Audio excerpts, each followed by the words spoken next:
आज का पहला प्रश्न है, टांका क्या है? या टांका पर टिप्पणी करिएगा। दोस्तों यह प्रश्न आपके लिए बहुत ही महत्वपूर्ण होने वाला है कि टांका क्या है, इस पर टिप्पणी करिएगा। तो इसका जो सही उत्तर है वो यह है कि यह जल संग्रहण का एक पारंपरिक तरीका होता है जिसको टांका बोला जाता है। टांका क्या है? यह जल संग्रहण की एक पारंपरिक तकनीकी है। इसका उपयोग मुख्यतः पश्चिमी राजस्थान में बहुत होता है। इसका प्रयोग कहाँ होता है? तो इसका प्रयोग पश्चिमी राजस्थान में बहुत होता है। इसका उद्देश्य बरसात के पानी को एक पक्के कुंडिया हौज में एकत्रित करना, जिसको ज़रूरत के मुताबिक उपयोग में लिया जा सकता है। घरों की छतों पर बरसने वाले पानी को ज़मीन के नीचे बनाए गए टांकों में भरा जाता है और इसे अच्छी तरह ढककर रखा जाता है। इससे टांकों का आकार जल ग्रहण क्षेत्र अर्थात छतों में वर्षा जल एकत्रित करने की क्षमता पर निर्भर करता है। क्या करता है कि जो छत पर जितना वर्षा जल एकत्रित होता है उसके अनुसार इस क्षमता पर निर्भर करता है। टांका सभी तरफ से पक्का बनाया जाता है जिससे कि पानी कहीं से भी रिसकर बाहर ना निकल पाए या ना बह पाए। अगला प्रश्न है कि सस्यावर्तन क्या है? दोस्तों यह भी प्रश्न बहुत ही महत्वपूर्ण है कि सस्यावर्तन क्या है। तो इसका सही उत्तर है कि सस्य आवर्तन से तात्पर्य मृदा की उर्वरता बनाए रखने के लिए चुने हुए खेत में विभिन्न को बारी बारी बोने से होता है। इस प्रकार सस्यावर्तन के द्वारा ऐसे खेतों की उर्वरता भी बनी रहती है जिनमें लगातार कोई ना कोई फसल खड़ी रहती है। यह विधि उन क्षेत्रों के लिए उपयुक्त होती है जहां जनसंख्या के दबाव के कारण खेती के लिए भूमि कम रह गई है। यह विधि संसार के अधिकतर देशों में अपनाई जाती है। तो बात करते हैं प्रश्न नंबर 3 की। यह भी दोस्तों प्रश्न बहुत ही महत्वपूर्ण है क्योंकि यह पूरी क्लास में जितने भी प्रश्न लाए हैं दोस्तों प्रश्न आपके लिए छांट कर लाए गए हैं। यह प्रश्न सभी आपके लिए बहुत ही उपयोगी होने वाले हैं। तो प्रश्न नंबर 3 है कि मृदा संरक्षण में नियोजित चराई का क्या महत्व है? प्रश्न यह पूछ रहा है कि मृदा संरक्षण में नियोजित चराई का क्या महत्व है या नियोजित चराई का मृदा संरक्षण में क्या योगदान होता है। तो अगर इस प्रकार का कोई भी प्रश्न आता है तो आप उसका सीधे उत्तर लिख सकते हैं कि अत्यधिक चराई से पहाड़ी ढालों की मृदा ढीली हो जाती है और जल इन ढीली मृदाओं को आसानी से बहा ले जाता है। इन क्षेत्रों में नियोजित चराई से वनस्पति आवरण को भी बचाया जा सकता है। इस प्रकार इन क्षेत्रों के मृदा अपरदन को भी कम किया जा सकता है। इसीलिए मृदा संरक्षण में नियोजित चराई बहुत ही अपना अहम भूमिका रखती है। अगला प्रश्न है कि कंटूर खेती पर टिप्पणी करिए। दोस्तों यह भी प्रश्न बहुत ही महत्वपूर्ण है कि कंटूर खेती क्या है या कंटूर खेती पर टिप्पणी करिएगा। तो आइए जानिए कि कंटूर खेती क्या है। तो तीव्र ढलान दार क्षेत्रों में संपूर्ण वर्षा जल बहुत शीघ्रता के साथ बह जाता है तथा उपजाऊ मृदा भी ऊपरी परत को भारी नुकसान पहुंचाता है।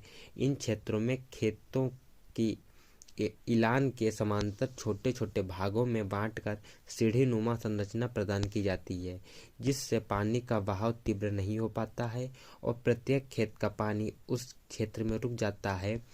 खेत में एकत्रित होने वाले पानी को खड़ीन एवं टांका बनाकर भर लिया जाता है तथा या एनीकट द्वारा सुरक्षित तरीकों से निकाल दिया जाता है। अगला प्रश्न है कि वाटर सेट क्या है, इसके प्रकार लिखिए। दोस्तों यह भी प्रश्न बहुत ही महत्वपूर्ण है कि वाटर सेट क्या है और इसके प्रकार लिखिएगा। तो सबसे पहले बात करते हैं वाटर सेट की कि वाटर सेट आखिर है क्या।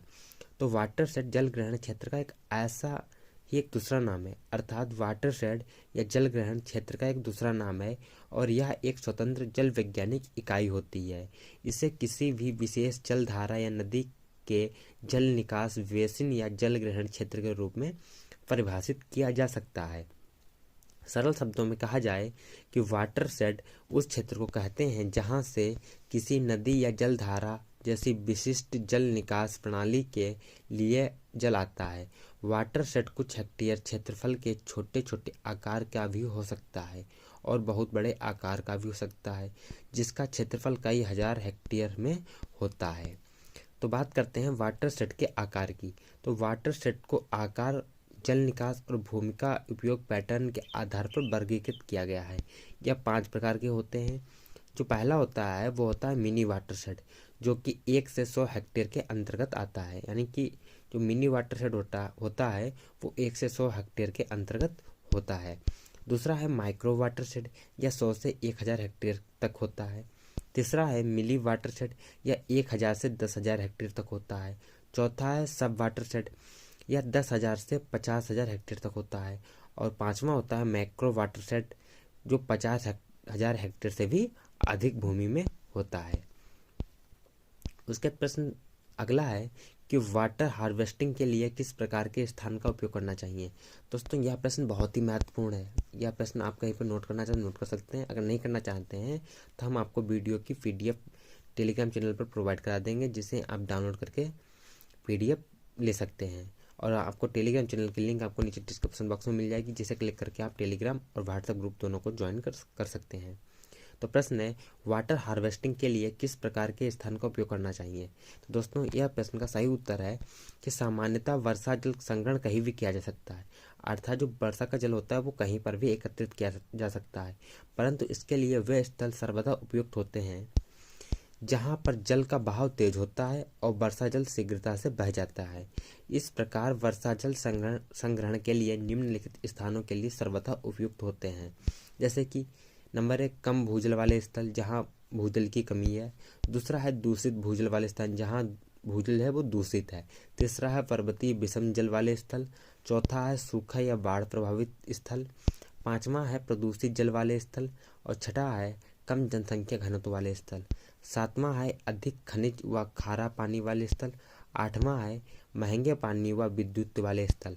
जल संरक्षण क्यों आवश्यक है। दोस्तों यह जो प्रश्न है आपकी जो सब्जेक्ट है वर्षा आधारित कृषि एवं वाटर प्रबंधन का बहुत ही फेवरेट प्रश्न है कि जल संरक्षण क्यों आवश्यक है, क्योंकि इस सब्जेक्ट में यही बताया गया है कि जल को कैसे संरक्षित किया जाए, इससे होने यानी कि वर्षा आधारित कृषि किस प्रकार की जाती है। इस तरीके के जो प्रश्न आते हैं उनमें जो मोस्ट इंपॉर्टेंट प्रश्न है वो यह है कि जल संरक्षण क्यों आवश्यक है। और दोस्तों अगर आप वीडियो की PDF लेना चाहते हैं तो आप हमारे टेलीग्राम चैनल को ज्वाइन कर सकते हैं, जिसकी लिंक हम आपको नीचे डिस्क्रिप्शन बॉक्स में दे देंगे, जिसे आप ज्वाइन कर सकते हैं और PDF प्राप्त कर सकते हैं। तो जो प्रश्न है कि जल संरक्षण क्यों आवश्यक है, तो इसका जो सही उत्तर होने वाला है वो यह है। सबसे पहले जानेंगे आखिर जल संरक्षण आवश्यक क्यों है या जल संरक्षण कहते किसे हैं। जल संरक्षण कहते कैसे, पहले इसके बारे में थोड़ा जानते हैं। तो जल संरक्षण का अर्थ यह होता है कि पानी की बर्बादी तथा प्रदूषण को रोकने से है। पानी की बर्बादी किस प्रकार, जैसे कि मान लो कोई टंकी या टोटी है वो खुली है, पानी निरंतर बह रहा है, तो इसको पानी की बर्बादी अर्थात अनुपयोग यानी उपयोग के अतिरिक्त जो पानी का खर्च होता है उसको पानी बर्बादी कहते हैं। और प्रदूषण जैसे कि पानी में पन्नी या गंदगी इस तरीके की चीज़ों का मिश्रण ही प्रदूषण बन जाता है। तो जल संरक्षण का अर्थ यह है कि बर्बादी तथा प्रदूषण को रोकने से है। जल संरक्षण एक अनिवार्य आवश्यकता है, क्योंकि जल ही जीवन है, या तो कोई जगह पढ़ा है और यह सत्य भी है। अगर जल है तो जीवन है, जल नहीं है तो जीवन नहीं है।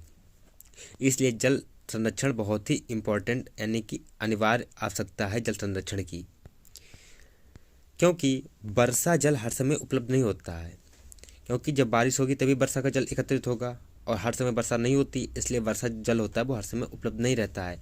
अतः पानी की कमी को पूरा करने के लिए पानी का संरक्षण आवश्यक है। इसीलिए जो पानी का संरक्षण किया जाता है वो इसलिए किया जाता है कि अगर कहीं पर पानी की आवश्यकता है तो या कमी है तो उसके लिए जल संरक्षण किया जाता है। एक अनुमान के अनुसार विश्व में 350 मिलियन क्यूबिक मील प्रति लीटर पानी उपस्थित है। इसमें 97% जो भाग है वो समुद्र से घिरा हुआ है। बाकी जो है वो जैसे कि 3 तरीके से बटा हुआ है, वो इस तरीके से जैसे जो तरल जल है वो नंबर 1 पर आता है समुद्र, नदियाँ, झरने, तालाब, कुएं इत्यादि में है। उसके बाद ठोस जल, इसे बर्फ भी कह सकते हैं, वो पहाड़ों तथा ध्रुवों पर जमी हुई है। तीसरा जो है वो है वाष्प या बादलों में भाप, जो कि बारिश भी होती है। उसके बाद जो अगला प्रश्न है वो यह है कि जल की दूषित होने से बचाने के लिए कौन कौन से कारक अपनाए जाने चाहिए या कौन कौन से उपाय किए जाने चाहिए। जल को दूषित होने से बचाने के लिए कौन कौन से उपाय अपनाए जा सकते हैं। तो इसका जो सही उत्तर है वो इस प्रकार है कि जल को सुरक्षित करने के लिए बहुत से उपाय अपनाए जा सकते हैं, जिनमें से निम्न इस प्रकार से हैं कि सबसे पहले घर की छत पर वर्षा का जल एक पाइप के माध्यम से भंडारण टैंकर में एकत्रित किया जाता है। क्या है कि घर की छत पर वर्षा का जल एक पाइप के माध्यम से भंडारण टैंक में एकत्रित किया जाता है। एक और तरीका यह है कि इन पाइपों को ज़मीन के गड्ढे में ले जाना चाहिए ताकि यह पानी भूमिगत जल का स्तर बनाए रखने के लिए सहायता कर सके। उसका जो दूसरा उपाय है वो यह है कि कूड़ा करकट, गंदे नाले, नालियाँ और सीवेज पाइप आबादी से दूर बड़े हौजों या गड्ढों में डाले जाएं, ना कि नदियों या तालाबों में। अगर नदियों में डाल दिया जाएगा तो जो गंदा पानी होता है वो नदियों को दूषित कर देता है। इसलिए जो कूड़ा करकट या गंदे नालियाँ हैं या सीवेज के जो पाइप हैं उनको आबादी से दूर बड़े बड़े हौजों या गड्ढों में डालना चाहिए, ना कि नदियों में। उसके बाद जो तीसरा उपाय है वो यह है कि ऐसे शौचालयों का उपयोग किया जाए कि जिसमें कम जल की आवश्यकता हो। क्या है कि ऐसे शौचालयों का उपयोग किया जाए जिसमें कम जल की आवश्यकता हो। चौथा इस प्रकार है कि वर्षा के पानी को एकत्रित किया जाए और उनका संग्रह स्थान शुद्ध रखा जाए, किसी भी प्रकार के प्रदूषण से उसे बचाया जाए। अर्थात जो वर्षा का पानी जहाँ पर एकत्रित किया जाए वह स्थान सुरक्षित और शुद्ध हो, ना कि वहाँ पे कोई गंदा स्थान हो, और उस स्थान की बार बार सफाई भी होनी रहनी चाहिए। अर्थात उस स्थान पर किसी भी प्रकार का प्रदूषण नहीं होना चाहिए। पांचवा है कि कुओं, तालाबों और नदियों की सफाई भी की जानी चाहिए। यह नहीं है कि अगर कुएं हैं तो उनकी सफाई नहीं हो। कुएं, तालाब और नदियों की भी सफाई निरंतर होनी चाहिए, जिससे कि जो पानी है वो सुरक्षित रहेगा। अगला प्रश्न है कि सूखा पर संक्षेप टिप्पणी करिएगा। दोस्तों यह भी प्रश्न बहुत ही महत्वपूर्ण होने वाला है कि सूखा पर संक्षेप में टिप्पणी कीजिएगा। दोस्तों जो प्रश्न नंबर 4 है वो बहुत ही महत्वपूर्ण होने वाला है, उसकी आगे जानकारी लेंगे। तो सबसे पहले प्रश्न नंबर 3 की जानकारी लेते हैं कि सूखा पर संक्षेप में टिप्पणी करिए। तो सबसे पहले बात करते हैं सूखा की, कि आखिर सूखा है क्या। तो किसी भी क्षेत्र में होने वाली सामान्य वर्षा में 25% या उससे ज़्यादा की कमी होने पर उसे आमतौर पर सूखे की स्थिति कहा जाता है। तो सूखे की स्थिति को कब कहा जाता है? किसी भी क्षेत्र में होने वाली वर्षा की सामान्य स्थिति उससे 25% या उससे ज़्यादा की कमी होने पर आमतौर पर सूखे की स्थिति कह दी जाती है। गंभीर सूखे की स्थिति ज़्यादा देर से आती है। जो गंभीर सूखे की स्थिति होती है वो ज़्यादा देर से आती है। गंभीर सूखे की स्थिति को हम तब कह सकते हैं जब वर्षा में 50% से अधिक कमी हो या 2 वर्षों तक निरंतर सूखे की स्थिति बनी रही हो। सिंचाई आयोग ने 1972 में एक रिपोर्ट जारी की थी, जिसके अनुसार यह कहा गया था कि देश के वे क्षेत्र जहां औसत वर्षा 75 सेमी से कम हो, उस स्थान की कुल वार्षिक वर्षा में सामान्य से 25% तक परिवर्तन सूखाग्रस्त क्षेत्र कहा गया था। अब बात करते हैं सूखा के कारण, कि सूखा के कारण कौन कौन से हैं जो सूखा लाने में सहायक हैं। तो जो पहला कारण है वो यह है कि सूखे का आगमन धीरे धीरे होता है और इसके आगमन तथा समाप्त होने का समय तय करना कठिन होता है। ये जरूरी नहीं कि सूखा कब आएगा और कब तक रहेगा, ये कहना बहुत ही मुश्किल होता है, क्योंकि वर्षा का गिरता स्तर और गिरता हुआ भूजल, क्योंकि जब बारिश नहीं होगी तो उसका जो स्तर वो गिरता जाएगा, साथ में भूजल स्तर भी गिर रहा है। सूखे कुएं, सूखी नदियां और जलाशय तथा अपर्याप्त कृषि उपज सूखे के आगमन की चेतावनी देते हैं, यद्यपि सूखा एक प्राकृतिक आपदा है। अब बात करते हैं कि सूखा है तो जो मुख्य उत्तरदायी कारक हैं वो कौन कौन से हैं। सूखे के जो स्थिति लाने में जो सहायक कारक हैं वो कौन कौन से, तो उनकी जानकारी लेते हैं। दोस्तों अगर आपको वीडियो पसंद आए तो वीडियो को ज़्यादा से ज़्यादा लाइक करें और साथ में वीडियो को ज़्यादा से ज़्यादा शेयर भी करें, जिससे कि वीडियो आपके सभी दोस्तों के पास पहुंच सके और उनके लिए भी लाभदायक साबित हो सके। जो पहला कारक है वो है भूमि प्रबंधन की उपेक्षा। दूसरा है कि सिंचाई की पारंपरिक स्रोतों जैसे तालाब, कुओं और टैंकों की उपेक्षा। तीसरा है सामुदायिक वनों का विनाश। चौथा है कि वन विनाश से प्रकृति जल धाराओं का सूखना, वर्षा कम होने से भूमिगत जल स्तर का नीचे जाना और नदियों का जल स्तर भी गिरना। पांचवा है कि पशुओं के लिए चारा संकट। और छठा है कि अनिश्चित क्षेत्रों में अर्थव्यवस्था का अस्त व्यस्त हो जाना। सातवां है कि फसल चक्र में तीव्र परिवर्तन। सूखे के कारण फसल चक्र में भी तीव्र परिवर्तन हो रहा है। उसके बाद बात करते हैं सूखा के प्रभाव, कि अब सूखे के जो प्रभाव हैं वो किस प्रकार से पड़ते हैं, ये दिखाई देते हैं। तो प्रारंभ में सूखे का प्रभाव आधारित फसलों पर तथा बाद में सिंचित फसलों पर पड़ता है।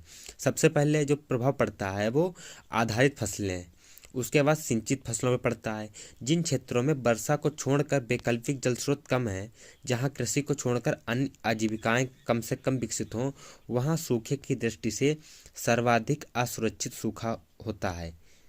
सूखा आपदा का सबसे बड़ा असर देश के करोड़ों भूमिहीन किसानों, ग्रामीण कारीगरों, सीमांत कृषकों, महिलाओं, बच्चों और खेती से जुड़े मवेशियों पर भी पड़ता है। उसके बाद बात करते हैं सूखे के बचाव, यानी कि सूखे से किस प्रकार बचा जा सकता है, उसके उपाय। तो पहला उपाय है वो यह है कि जल का बहुत बड़ा हिस्सा सिंचाई के काम आता है। सिंचाई तंत्र में जल का उचित प्रबंधन करके जल में की गई बचत सूखे में राहत दे सकती है। पहला कारण या पहला उपाय क्या है? तो जल का जो बहुत बड़ा हिस्सा है वो सिंचाई के काम आता है, वो हम सभी जानते हैं। सिंचाई तंत्र जल का उचित प्रबंधन करके जल की गई बचत को सूखे में राहत दे सकती है। उसके बाद जो दूसरा उपाय है वो यह है कि नहरों द्वारा अधिक सिंचाई से बचना चाहिए, ताकि जल स्तर के नीचे होने और मिट्टी के लवण व क्षार बढ़ने की समस्या पैदा ना हो।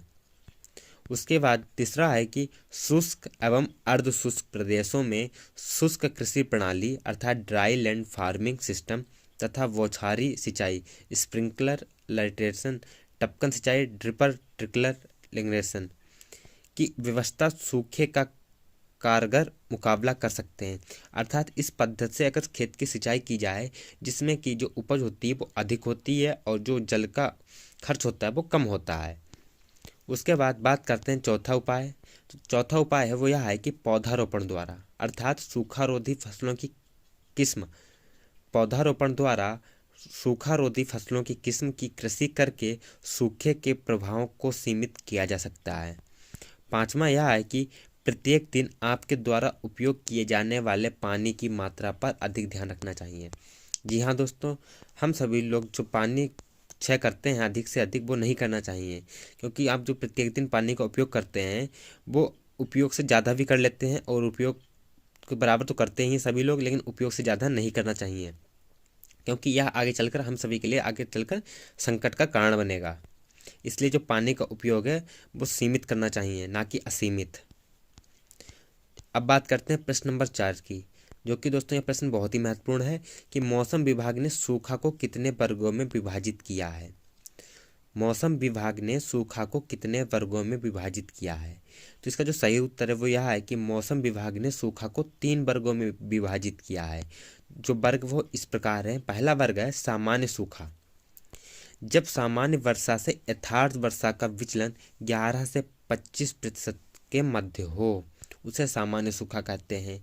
मध्यम सूखा उसे कहते हैं जब सामान्य वर्षा से यथार्थ वर्षा का विचलन 26 से 50% के मध्य हो।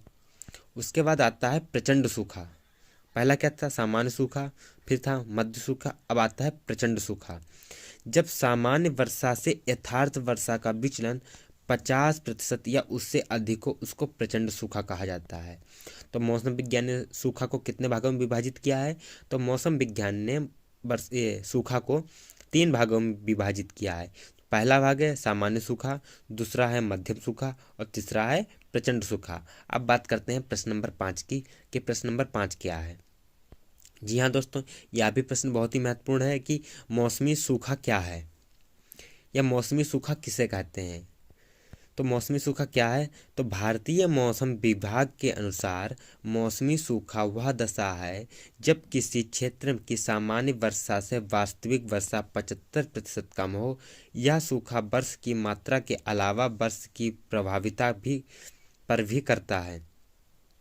अर्थात जब 75% से कम वर्षा हो, अर्थात जब किसी क्षेत्र की सामान्य वर्षा से वास्तविक वर्षा 75% से कम हो, वह सूखा वर्षा की मात्रा के अलावा वर्षा की प्रभाविता पर भी करता है। भारत में 118 सेमी औसत वार्षिक वर्षा होती है। विश्व के दूसरों देशों की तुलना में यह मात्रा काफ़ी अधिक है, लेकिन मानसून की अनिश्चितता, जेट स्ट्रीम और एल नीनो के कारण भारत के कई भाग सूखे से ग्रसित हो जाते हैं। दोस्तों, अगर आपको वीडियो पसंद आया हो तो वीडियो को ज़्यादा से ज़्यादा लाइक और शेयर करना बिल्कुल ना भूलें। वीडियो देखने के लिए आपका बहुत बहुत धन्यवाद। मिलते हैं अगले वीडियो में नए प्रश्नों के साथ। तब तक जय हिंद, जय भारत।